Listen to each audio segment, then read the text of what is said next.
자, 우리 크게 아멘 합시다. 할렐루야. 네, 우리 옆에 분들에게도 인사하겠습니다. 하나님을 만나는 시간이 됩시다.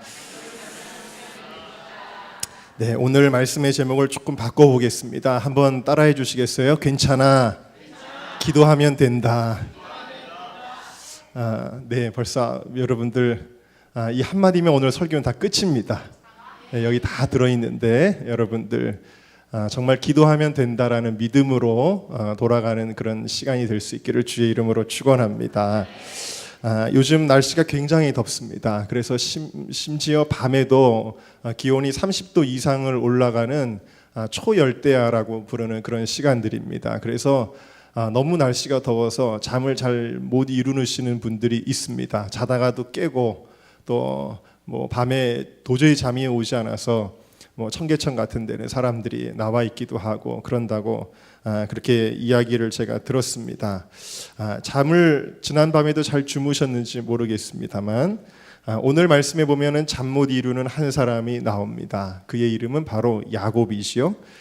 더워서 잠을 못 이루는 게 아니라 무엇 때문에 잠이 안 오냐면 근심과 걱정과 두려움 때문에 잠을 못 이룬 사람이 바로 야곱입니다.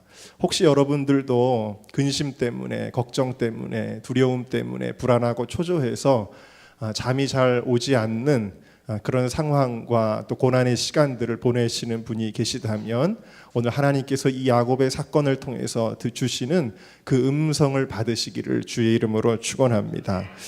7절에 보니까 야곱이 심히 두렵고 답답했다 그랬어요. 너무 심한 고민과 두려움과 걱정이 있었습니다. 어떤 두려움이었냐면 이제 20년 만에 하나님의 명령을 따라서 고향으로 돌아가는데 누가 기다리고 있냐면 환영하는 무리들, 환영하는 가족이 기다리고 있었던 것이 아닙니다.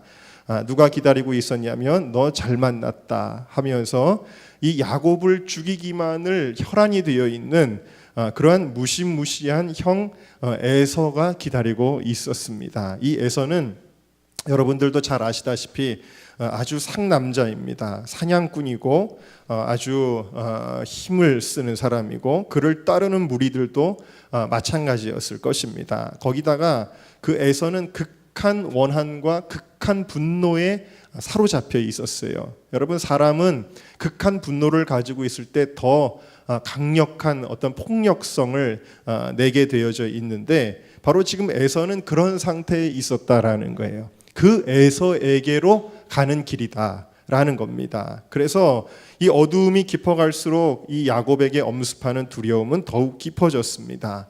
여러분, 마음속에 걱정이 있을 때 나 걱정하지 말아야지 한다고 걱정이 잘 없어지나요? 그럼 마음속에 두려움이 생길 때 나 두려워하지 말아야지 그런다고 두려움이 없어지나요? 여러분, 그게 쉬운 일이 아니에요. 왜냐하면 지금 실제적인 문제이기 때문입니다.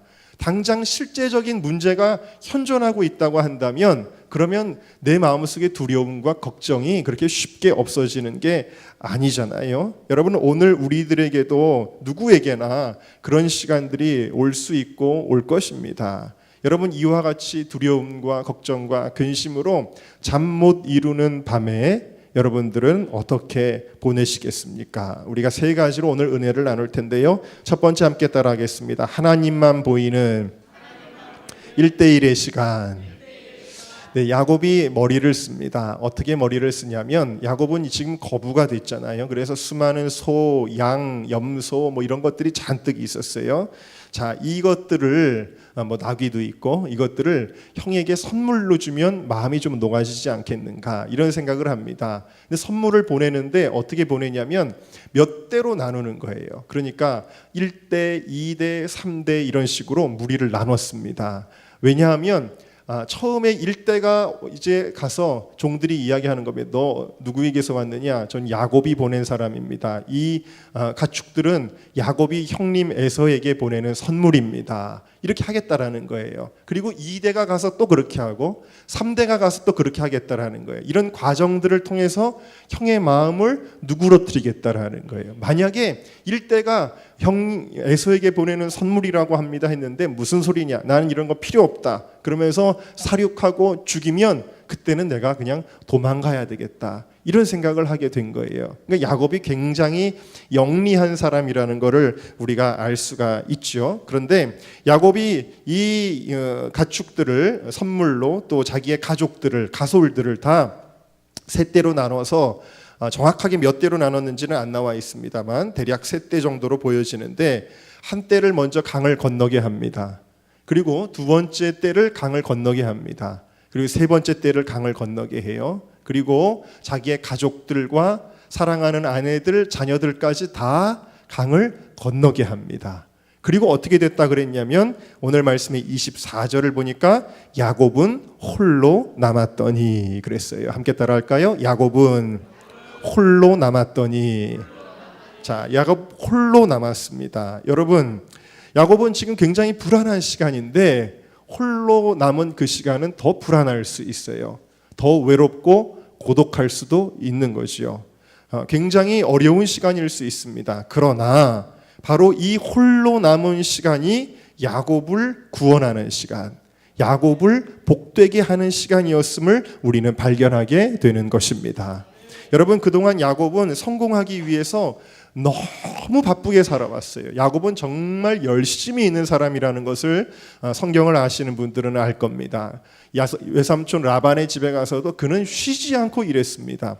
얼마나 열심히 일했는지 나중에는 라반의 집에 붙여 살던 야곱이 오히려 라반보다 훨씬 더 거부가 된 거예요. 부자가 된 거예요. 우연히 된 것이 아니라 물론 하나님이 축복하신 일이지만 그러나 야곱은 굉장히 바쁘고 힘들게 살아왔어요.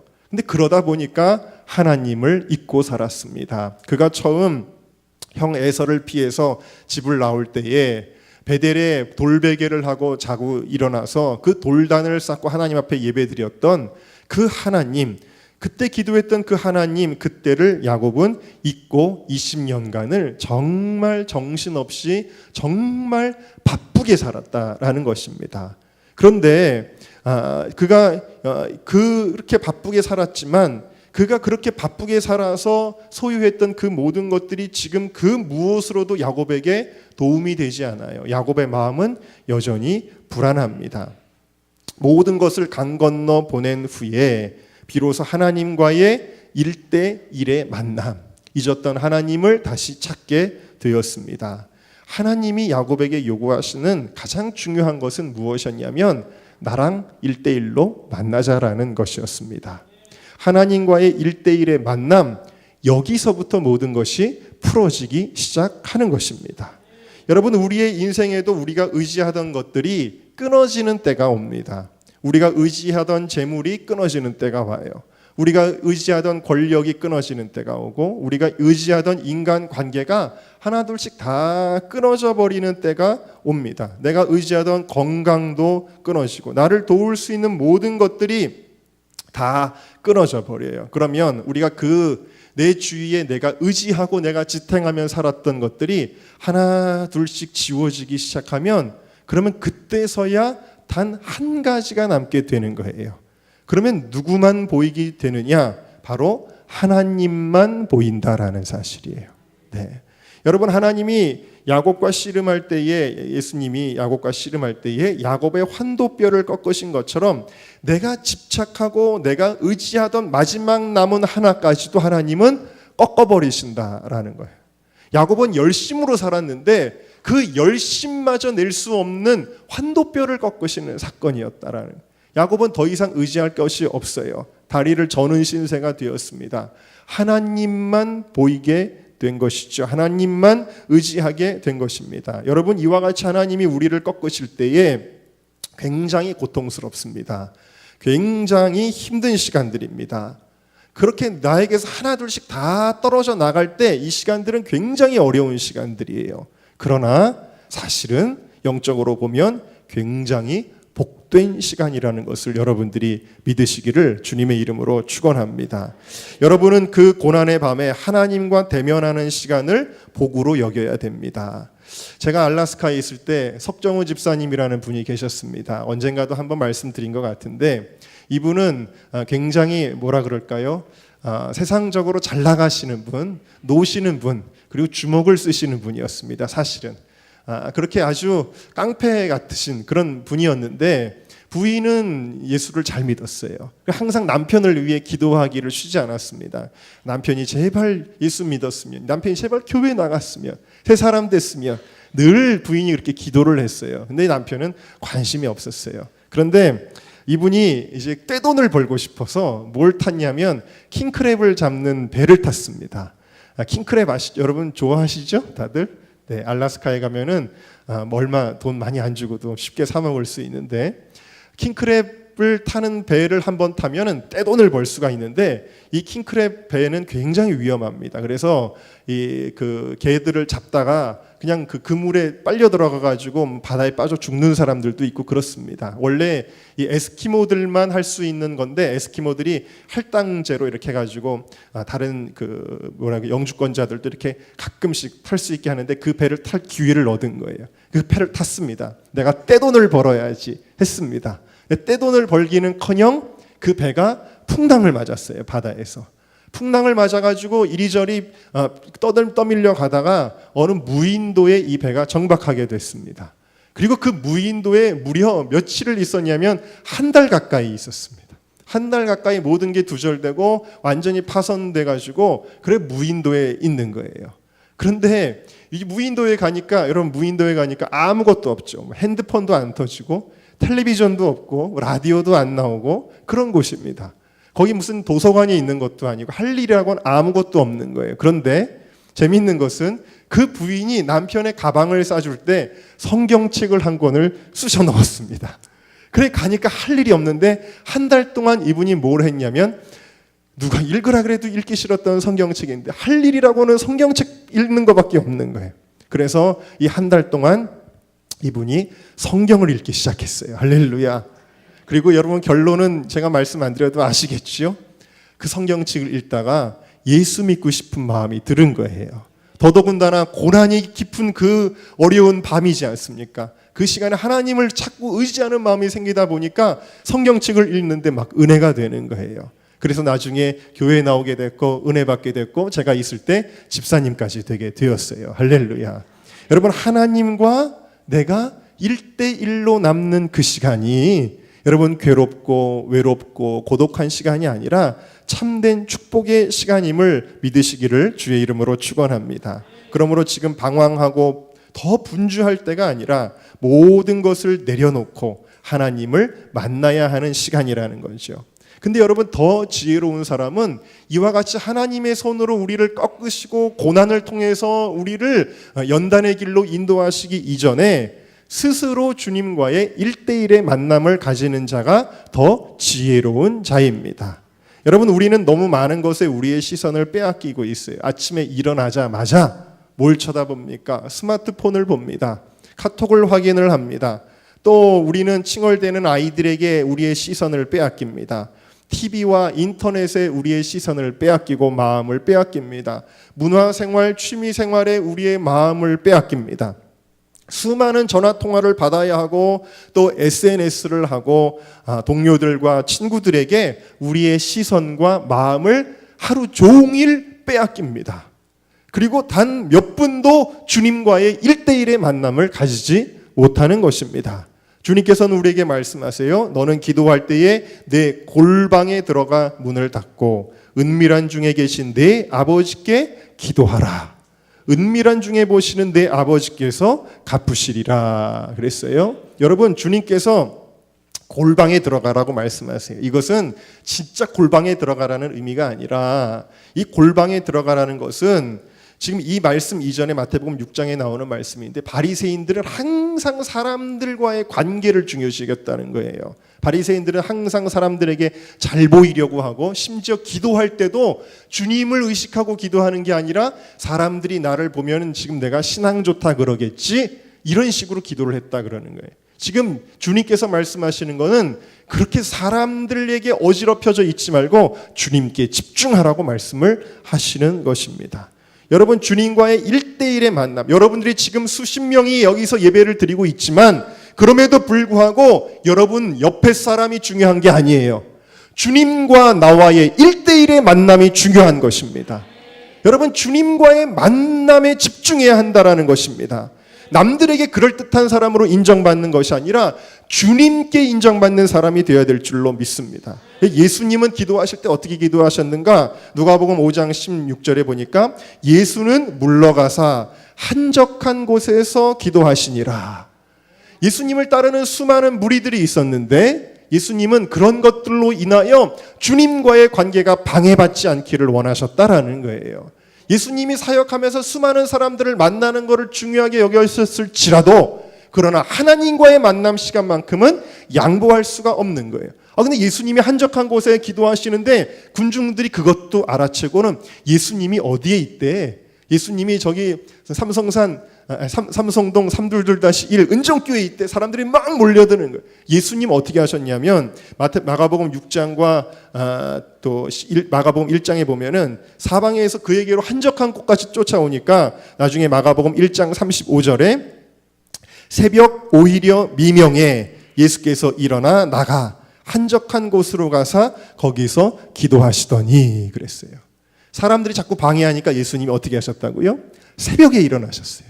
그리고 한적한 곳에 가서 기도하셨다라는 사실입니다. 여러분, 어떻게든 하나님과의 교제의 시간만큼은 빼앗기지 마시기를 주님의 이름으로 축원합니다. 그래서 기도는 어디서 하는 게 좋으냐? 집에서 하면 안 되는 거예요, 사실은. 물론 그렇게라도 해야 됩니다. 집에서 한다 그러면 딱 내 자리를 해놓고 아무도 방해 못하게 하는 거예요. 텔레비전 탁 꺼놓고 인터넷 탁 꺼놓고 전화기도 꺼놓고 그냥 기도하는 거예요. 그럴 때는 누가 전화를 하건 말건 주님께 집중을 하는 거죠. 여러분, 그러나 사실은 교회에서 기도하는 것이 가장 좋습니다. 왜냐하면 그 무엇으로도 방해받지 않을 수 있기 때문이지요. 제가 지난 주일에 여러분, 교회는 일주일에 한 번 오는 곳이 아닙니다. 매일 한 번은 가야 됩니다라고 설교했는데 여러분, 그렇게 하신 분 한번 아멘 해보세요. 이렇게 조용할 수가 있어요, 여러분? 설교를 목에 피가 터져라고 하면 뭐합니까? 여러분, 교회는 하루에 한 번씩 꼭 가시기를 바랍니다. 왜 아멘을 못하세요? 일단 아멘부터 해보세요. 교회는 하루에 한 번씩 꼭 가시기를 바랍니다. 네. 그럼 무조건 주님 만나는 거예요. 여러분, 저도 월요일 같은 때 새벽 예배가 없잖아요. 그러면 월요일에 무슨 일이 있습니다. 어디를 가야 됩니다. 근데 늦게 일어났어요. 늦었어요. 그래도 저희 아내랑 어떻게 하는 줄 아세요? 그래도 주님은 먼저 만나야지. 교회로 먼저 와요. 아무리 바쁘고 늦었어도. 그래가지고 교회 와서 엎드려서 짧게라도 기도하고 그리고는 움직이는 거예요. 여러분, 바쁘고 힘들게 살아도 결국에는 야곱처럼 어려운 상황에 빠지게 되는 게 인생이거든요. 주님께서 원하시는 것은 1대1의 만남이다. 그거를 놓치지 마시기를 주님의 이름으로 축원합니다. 여러분, 집에서 막 일하면서 사람들과 만나면서 전화 통화하면서 기도가 되겠어요? 여러분, 예전에 우리 유치부 예배 따로 드리기 전에 유아실에서 예배 드리셨던 애기 엄마님들, 네, 말씀이 잘 들리던가요? 유아실에서 아이들 떠드는데 아이들이 막 칭얼대는데 말씀이 들리던가요? 쉬운 일이 아니라는 거예요. 방해받지 않고 주님께 집중한다라는 게 그런 상황에서는 쉽지가 않은 겁니다. 그래서 여러분들 반드시 방해받지 않게 주님과 만나야 된다. 여러분, 링컨은 미국에서 가장 존경받는 대통령으로 얼마 전에도 설문조사에서 나왔더라고요.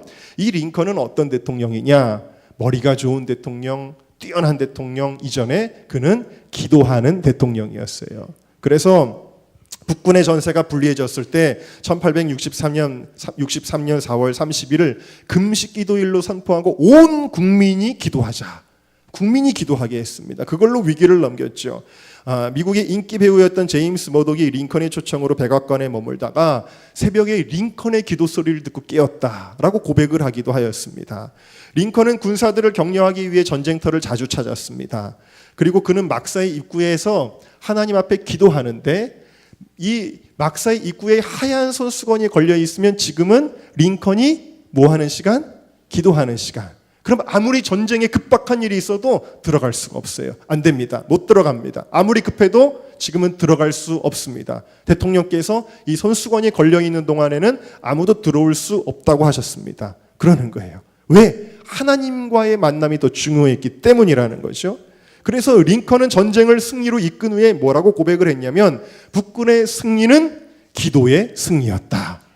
우리에게 남군의 로버트 리 같은 우수한 명장이 없었음이 오히려 다행이었다. 왜냐하면 우리가 오직 기도로 하나님만 의지할 수 있었기 때문이었다.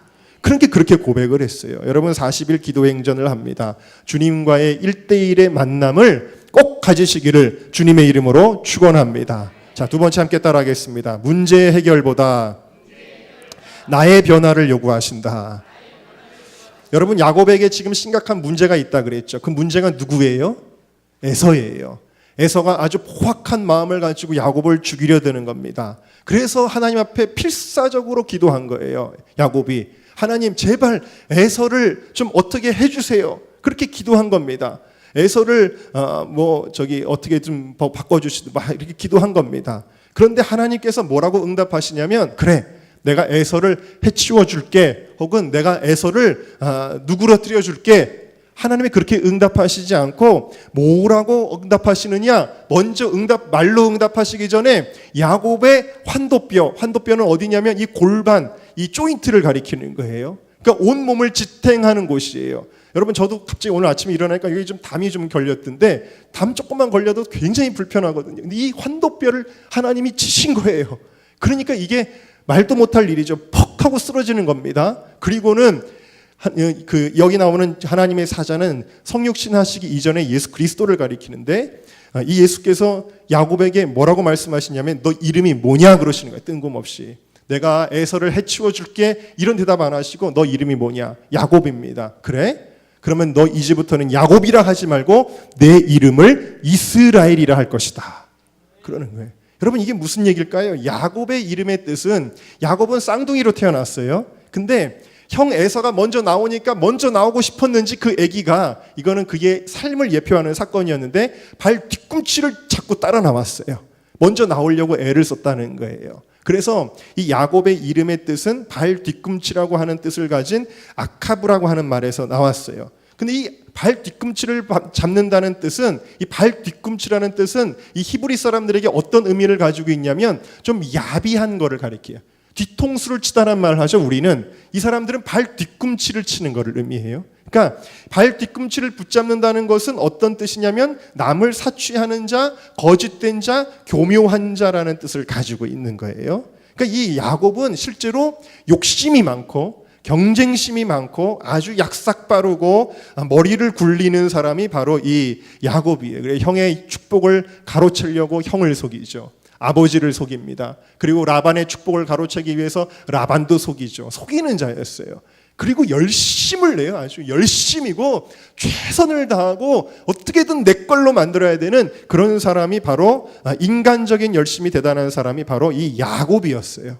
근데 하나님께서 야곱을 꺾으셨다.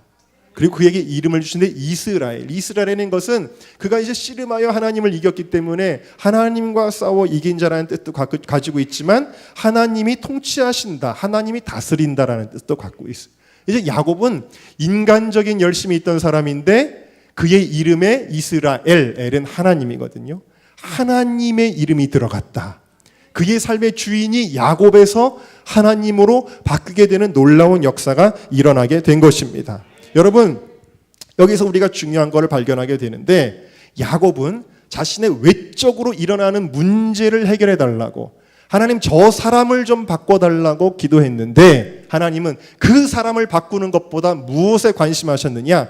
너가 바뀌어야 된다라는 것입니다.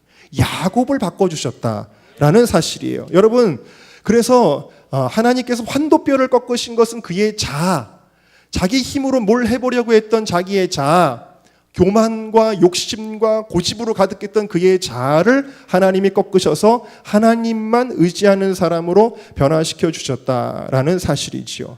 그래서 이 사건을 통해서 야곱은 훨씬 더 높은 차원의 축복의 사람이 된 것입니다.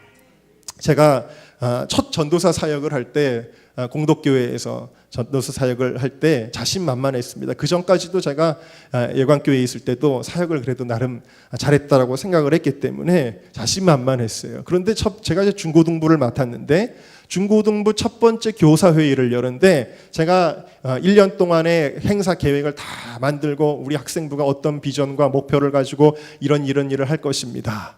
그래가지고 유인물을 쫙 준비를 해가지고 호치켓을 다 찍어서 그리고는 교사들에게 첫 기도 모임 시간에 다 나눠줬습니다. 그런데 제가 여기 앉아 있으면 저 끄트머리에 덩치가 있다만한 어느 교사가 앉아 있는 거예요. 저보다 나이도 한 10살 정도가 더 많고 그런데 갑자기 제가 유인물 나눠주는데 제 앞에서 처음 보는 사람인데 이런 경우 없는 경우가 있어요.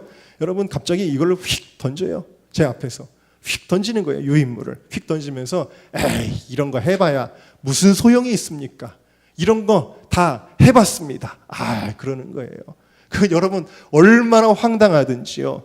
그분하고 첫 번째 만남이었는데 교회 집사님이었는데 젊은 집사님이었는데 이분이 신학교를 다니다가 중간에 신학을 그만을 두고 그리고 그냥 이제 자기의 잡을 가지게 됐던 분입니다. 그러니까 이분이 어떤 마음속에 교만이 있냐면 나도 신학했다 이 교만이 있는 거예요.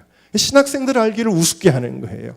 하나님이 세운 사람인데 나도 신학했다. 내가 너만큼 모를 것 같으냐? 나도 교회에서 중고등부 사역 교사 오래 했다. 내가 너만큼 모를 것 같으냐는 이 교만함이 가득한 거예요. 그러니까 그거는 전주곡에 불과했어요. 계속해서 뭘 하려고만 하면 그분 때문에 힘들어서 도저히 뭘 할 수가 없는 거예요. 거기다가 또 교회에 터줏대감 같아가지고 그분 눈치를 보는 거예요. 교인들은 또 얼마나 힘이라는 게 육체적인 힘을 가리킨 게 아니라 교회에서 그 권력이 센지 몰라요. 아주 터줏대감이. 그러니까 이 새파란 젊은 이 20몇 살밖에 안 되는 전도사가 와가지고 너무 힘든 거예요. 그래서 하나님 앞에 제가 뭐라고 기도를 했냐면 솔직하게 고백하는 거예요. 하나님, 저 집사님 좀, 저 교사 좀 어디로 좀 옮겨주세요. 미안하지만 주일학교 전도사한테는 미안해. 주일학교로 옮겨주시든지. 하나님 제발 좀 옮겨주세요. 그렇게 기도를 하면 할수록 그분은 더 열심히 나와서 제 앞에서 저를 괴롭히기 시작하는데 미치겠는 거예요 정말. 뭘 할 수가 없어요. 너무너무 힘들어요. 그렇게 하다 너무너무 힘들다가 어느 순간 제가 어떤 깨달음이 왔는지 제가 하도 옛날 일이라 기억은 안 나는데 갑자기 제가 기도를 바꾸게 됐어요. 기도를 뭐라고 바꾸게 됐냐면 이렇게 기도를 했습니다. 하나님이 안 없애주시니까 제가 뭐라고 기도했냐. 하나님 제게 인내할 수 있는 믿음을 주세요. 하나님 제가 이것을 극복할 수 있는 지혜를 주세요. 저분을 제가 잘 이렇게 끌고 갈 수 있는 지도력을 주세요. 그리고 하나님 저분까지도 내가 품고 갈 수 있는 큰 그릇의 마음을 주세요. 제가 계속 그렇게 기도를 했어요. 계속 그렇게 기도하면서 기도의 방향이 바뀌었습니다. 여러분 보십시오. 내 바깥에 있는 어떤 문제를 놓고 기도했죠. 근데 하나님이 제 기도의 방향을 안쪽으로 바꿔주신 거예요. 나를 향한 기도로 바꿔주신 거예요. 그렇게 기도를 했는데 그랬더니 마음에 평화가 와요. 하나님이 정말 그런 마음을 주시는 겁니다. 그러더니 마음의 평화가 오니까 일이 되기 시작하는 거예요. 그리고 더 재미있는 거는 제가 하나님 저분 좀 다른 부서로 옮겨줬으면 좋겠습니다라고 그렇게 기도할 때는 안 옮겨주시더니 제가 그 기도를 딱 끝내고 나니까 어느 날 하나님이 그분을 다른 곳으로 옮겨주시더라고요. 이건 그냥 재미있는 일이었기 때문에 그냥 말씀드려요. 여러분 제가 말씀드리고자 하는 것은 우리의 기도는 먼저 나를 향해야 돼요. 남편 좀 바꾸게 해주세요. 우리 아내 좀 바뀌게 해주세요. 우리 자식들 저거 속썩이는 것들 누가 낳았는지 모르겠어요. 어디서 저런 애들이 나왔습니까? 주님 좀 바꿔주세요. 하기 이전에 여러분 저 사람의 문제, 그 집사님의 문제, 우리 사장님 너무 스트레스 돼요. 우리 직원들 제가 어떻게 하다 저런 힘든 직원을 뽑아가지고 이거는 갑을이 아니라 을갑 뒤집어졌습니다. 너무 힘듭니다. 여러분 우리는 항상 그러잖아요. 그런데 주님께서는 먼저 어떤 기도를 하라고 말씀하시냐면 우리 자신을 위한 기도를 하라고 말씀하시는 거예요.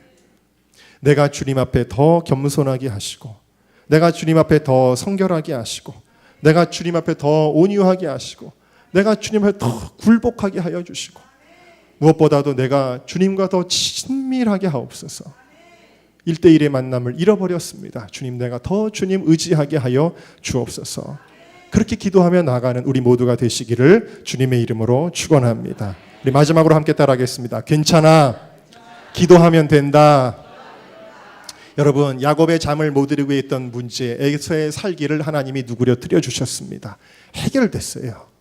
그를 잠 못 이루게 했던 불안과 공포가 해결되었습니다. 그리고 이 모든 연단을 허락하셨던 이유, 야곱의 신앙 인격의 변화까지도 하나님이 다 이루어지게 하여 주셨습니다. 그리고 우리는 이 모든 일들을 가능케 한 것이 어디서 왔느냐? 야곱의 씨름, 다시 말해 기도였다라는 것을 우리는 잘 알고 있습니다. 여러분 사실 염려할 것이 아니었어요. 염려할 것이 없었습니다. 걱정할 것이 아니었습니다. 두려워할 일이 아니었습니다. 기도하면 되는 것이었습니다. 안 될 게 없어요. 여러분 사실 인간의 힘으로는 안 되는 문제였어요. 에서를 뭘로 설득합니까? 예전에 그렇게 형을 골탕 먹이고 형의 축복을 가로챘는데 그 형을 뭘로 누그러뜨릴 수가 있겠어요? 그러나 사람이 할 수 없는 것을 하나님은 하시나니 그것도 기도하면 되는 것이었습니다. 대전에 오광선 장로님이라는 분이 계십니다. 그는 삼원식품이라는 식품회사를 차렸다가 IMF 때 아주 쫄딱 망했습니다. 그냥 빚더미에 앉게 됐어요. 아무것도 할 수 없어요. 그런데도 하나님을 원망하지 않고 열심히 기도합니다. 새벽에 나가서 기도합니다. 과거에 그렇게 기도하지 못했는데 이제는 하나님밖에는 보이지 않아요. 철야하면서 기도하고 금식하면서 기도합니다. 남들은 이야기합니다. 당신 다시 일어나려면 지금 바쁘게 뛰어다녀도 모자를 판인데 기도만 해서 되겠어? 그럼 하나님 앞에 기도하는 거예요. 계속 엎드려 기도하는데 기도 중에 하나님의 음성을 듣게 돼요. 그리고 하나님 앞에 서원을 했어요. 2가지 서원을 했는데 첫째는 하나님 회사를 살려주시면 제가 교회를 지어서 봉헌하겠습니다. 2번째, 회사를 살려주시면 회사의 이익을 가지고 사회에도 봉사하겠습니다. 그렇게 기도했어요. 부부가 기도 응답을 받고 나서 제일 먼저 시도한 것이 뭐였냐면 찹쌀 고추장이었습니다. 왜 찹쌀 고추장을 했냐면 여보 우리 이제 신앙생활 뜨겁게 합시다. 진짜 맵게 합시다 하다가 여보 고추장 하면 어떨까? 이렇게 된 거예요. 그래가지고 고추장을 생각해낸 거예요. 그런데 찹쌀 고추장이 없어서 나중에는 팔 수 없을 정도로 인기를 누리게 되었습니다. 그래서 그 회사의 이름을 제가 이거 설교 시간에 이런 거 해도 되나요? 회사의 이름을 해찬들로 바꾸고 회사를 일으켜 세웁니다. 그리고 오늘날 무슨 고추장이 있어요? 그 고추장 이름이 태양초 고추장을 만들었다는 거예요. 하나님이 무지무지한 축복을 부어주시게 되어집니다. 그래서 이 오장로님 부부는 하나님과의 약속을 지켜서 대전중앙장로교회라는 큰 교회를 지어서 하나님께 봉헌에 올려드립니다. 그리고 대전미랄복지재단을 설립해서 사회에 봉사도 하게 되어집니다. 하나님이 더욱더 축복을 해주셨어요. 그래서 고추장뿐만 아니라 젓갈 여러 가지 식품 그룹으로 성장을 해서 연간 매출액만 1,500억 원, 종업원이 600명에 달하는 큰 기업이 되게 되었습니다. 모든 것이 망해서 회생이 불가능했던 그때에도 기도하면 된다. 기도하면 된다는 것을 믿었기에 하나님 앞에 무릎 꿇고 기도해서 이렇게 된 것입니다. 여러분, 저희 아버님이 작년에 쓰러지시기 전날에 이제 저녁에 산책을 했는데 저기 신대방역 옆에 뚝방길에 저희 아내랑 그리고 저희 부모님이랑 이 셋이서 이제 뚝방길을 이렇게 걸었어요. 걷는데 저희 아내가 그날따라 이상하게 자기의 고민과 그 마음속에 여러 가지 것들을 막 저희 아버지한테 털어놓았습니다. 하나님 뜻대로 살고 싶은데 아버지 이게 잘 안 돼요. 저는 이런 문제가 있어요. 정말 주님 기쁘시게 하는 삶을 살고 싶은데 자꾸 노력해도 자꾸 넘어지고 실패해요. 아버지 저 어떻게 하면 좋아요? 정말 안 돼요. 막 이러면서 아버지한테 며느리가 털어놓기 어려운 그런 자기의 고민들을 막 털어놓은 거예요. 근데 그때 저희 아버님께서 야, 너 왜 그거밖에 안 되니? 책망하시지 않고 혹은 이럴 땐 이렇게 하고 저럴 땐 저렇게 해야지 되고 이런 노력이 필요하고 이런 자질구레한 이야기를 하지 아니하시고 저희 아버님께서 지그시 웃으시면서 나지막한 목소리로 한마디를 하셨다고 합니다. 뭐라 그러셨냐면 괜찮다. 기도하면 된다. 그러셨다라는 거예요. 자세한 어떤 대답을 기대했을 텐데 아버지의 대답은 괜찮다. 다 기도하면 된다.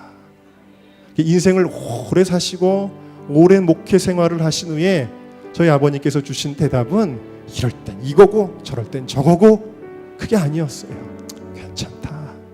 다 기도하면 된다. 라는 겁니다. 여러분 우리가 아우둥바둥하면서 어떻게 하지? 늘 실패하고 낙심하면서 나는 왜 이것밖에 안 되지? 어떻게 할까? 사람들은 나를 어떻게 생각할까?